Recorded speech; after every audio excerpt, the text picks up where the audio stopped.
Жаңа экономикалық саясат жылдарындағы Қазақстан.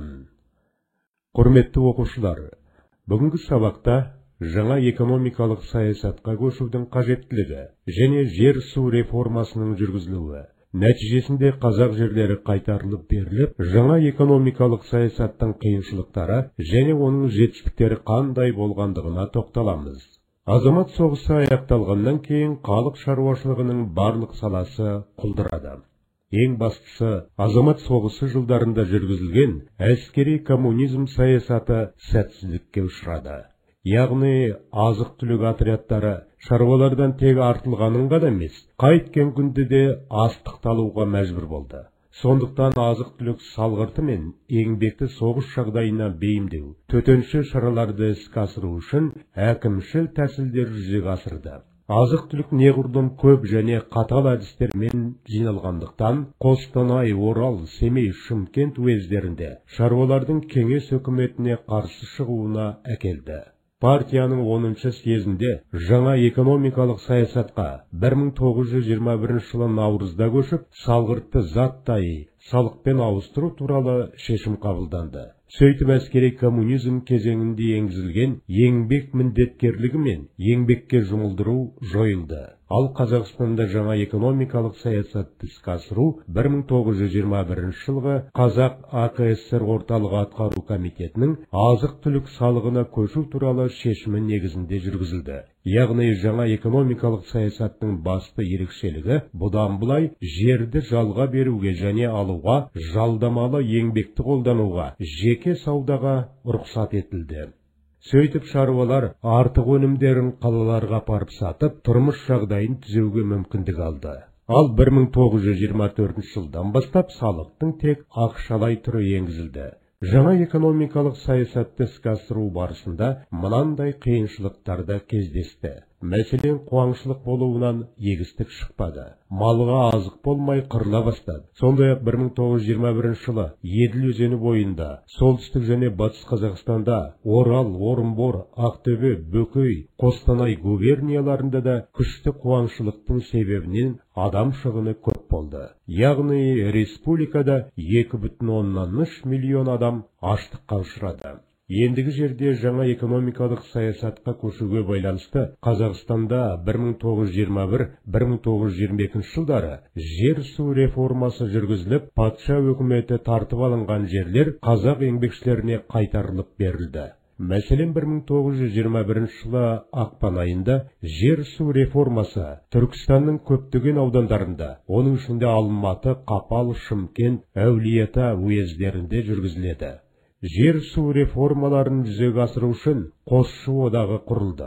Оның мақсаты кедейлердің таптық сана сезімін арттыру және олардың мүдделерін қорғай отырып, кеңес үкіметіне көмектесу еді. Қосшы одағын құруға Бөрібаев, Оразжан Досов, Абдулла Розыбаки сияқты қоғам қайраткерлері көрнекті қызмет атқарды. Қосшы одағы 140 мыңнан астам ауыл шаруашылығының жұмысшыларын, кедейлер мен орташаларды біріктірді.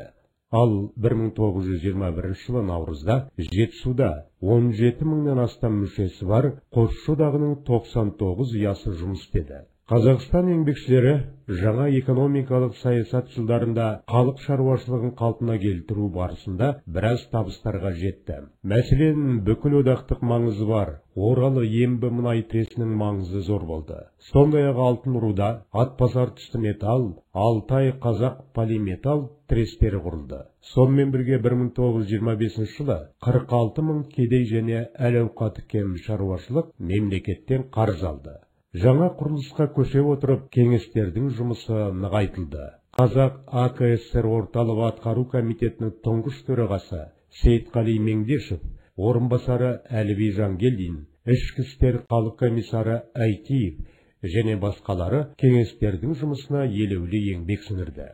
Ал 1921 жылы 4-10 қазанда Қазақ АКСР кеңестерінің 2-ші съезінде республиканың алғашқы жылдарындағы мемлекеттік және шаруашылық құрылысының қорытындылары шығарылды.